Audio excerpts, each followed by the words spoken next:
여러분 안녕하십니까? 훈이쌤 인사드리겠습니다.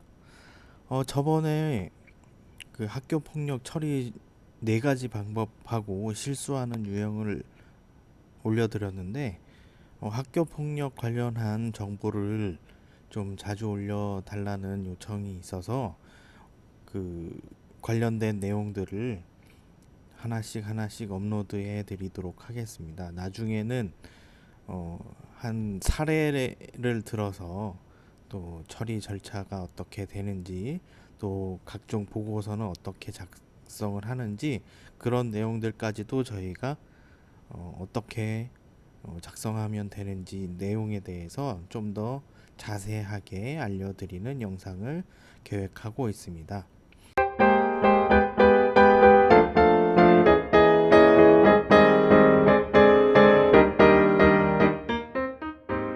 오늘은 학교 폭력과 전담기구의 기능에 대하여 선생님들께 안내해 드리고자 합니다. 학교 폭력의 법률상 정의를 말씀드리겠습니다. 관련된 내용은 많이 보셔서 아시겠지만 학교 폭력이라고 하는 것은 학교 내외에서 학생을 대상으로 발생한 상해, 폭행 및 여러 가지 내용들이 있거든요. 이 상해부터 뭐 일어나는 강제적 심부름이라든가 성폭력도 여기에 들어가고요. 사이버 따돌림, 정보통신망을 이용한 음란, 폭력 정보 등에 의하여 신체, 정신 또는 재산상의 피해를 수반하는 행위를 말한다라고 되어 있습니다. 그래서 학교 폭력이라고 하는 것은 학교 내외에서, 학교 안도 되지만 바깥에서 학생을 대상으로 발생한 거의 대부분의 신체, 정신, 재산상의 피해를 수반하는 행위를 이야기합니다. 다음 보시면 따돌림이라고 하는 거에 대한 법률적 정의가 나와 있는데요. 학교 내외에서 2명 이상의 학생들이 특정인이나 특정 집단의 학생들을 대상으로 지속적, 반복적으로 신체적 또는 심리적 공격을 가해서 상대방이 고통을 느끼도록 하는 일체의 행위를 따돌림이라고 이야기하고 있습니다. 사이버 따돌림에 대해서는 요즘에 사이버 폭력이 많이 일어나고 있는데요. SNS상 또는 휴대전화, 인터넷 이런 것들을 이용해서 정보통신기기를 이용한 따돌림을 이야기하고요. 관련된 내용들은 한 번씩 읽어보시면 될 것 같습니다.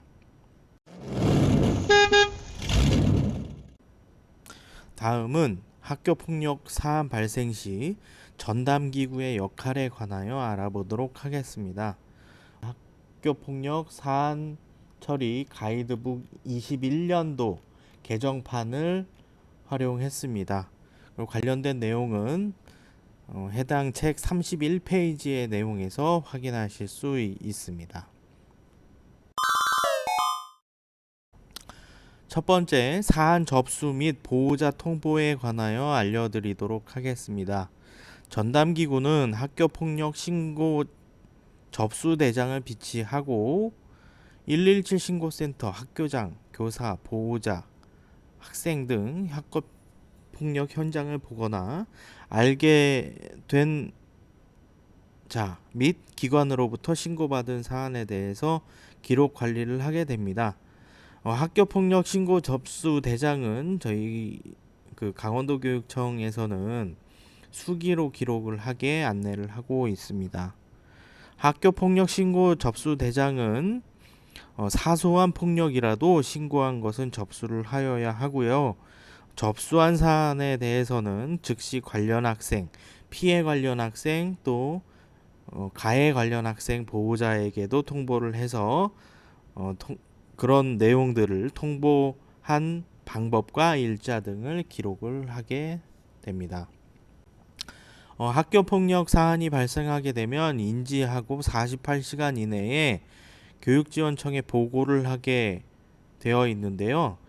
긴급하거나 중대사안 또 성폭력 사안 이런 것들은 유선으로 별도로 보고를 하기도 합니다.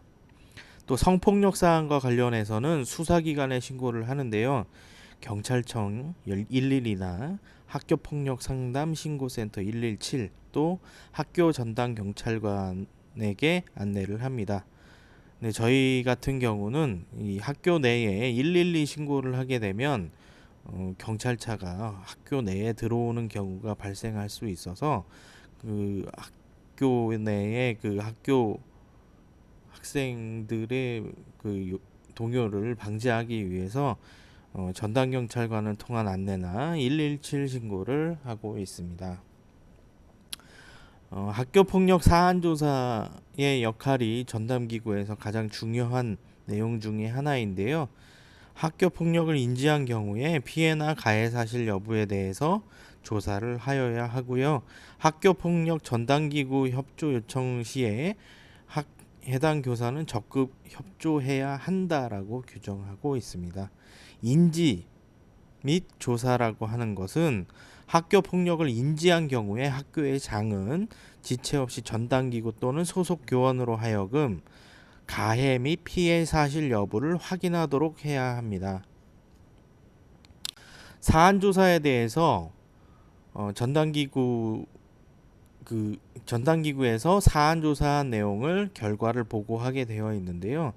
신고된 학교 폭력 사안에 대해 조사를 실시하고 실시한 조사 결과를 보고서로 작성해서 학교장에게 보고를 하게 됩니다.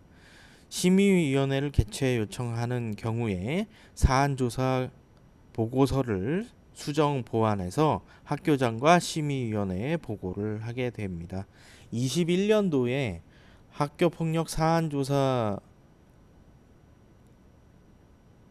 결과 보고서 양식이 약간 변동되어서 그 내용에 대해서 나중에 구체적으로 설명드리도록 하겠습니다. 다음은 학교장 자체 해결 여부 심의 내용입니다.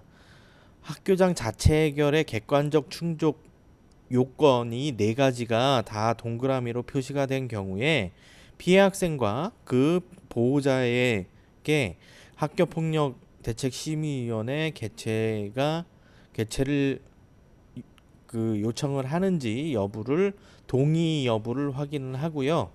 학교장 자체 해결로 해결하는 데에 동의를 한다고 하면 학교장 자체 해결로 처리를 하게 되고, 동의를 하지 않는 경우에는 교육지원청에 학교폭력 대책심의위원회 개최를 요구합니다.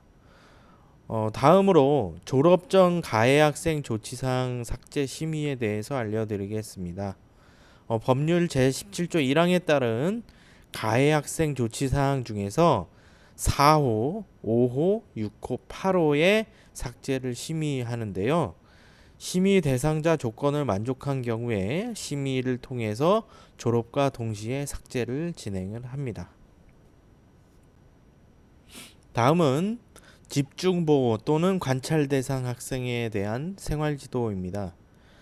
관련 학생 담임교사와 함께 지속적인 상담이나 기록을 진행을 하게 되고요. 학교폭력 가해 학생 조치, 기재 유보사항, 기록 관리 등을 작성해서 저희가 가지고 있게 됩니다. 다음 현재 21학년도 같은 경우에는 4월 5일부터 4월 30일까지 학교폭력 실태조사 전수조사가 진행이 되는데요. 법률 제14조 5항에 따라서 학교폭력에 대한 실태조사를 실시하고요. 학교장은 법률 제14조 7항에 따라서 실태조사와 관련해서 행정적, 재정적 지원을 할 수 있다고 명시되어 있습니다. 오늘은 학교폭력과 관련해서 학교폭력의 정의와 학교폭력 전담기구의 기능 역할에 대해서 알려드렸습니다. 혹시 궁금한 사항이 있으신 분은 제 이메일이나 블로그에 글을 남겨주시면 성심성의껏 답변 드릴 수 있도록 하겠습니다. 혹시 이 영상이 도움이 되셨다면 구독, 좋아요, 알림 설정 부탁드립니다. 그러면 다음 영상에서 또 뵙겠습니다. 시청해 주셔서 감사합니다.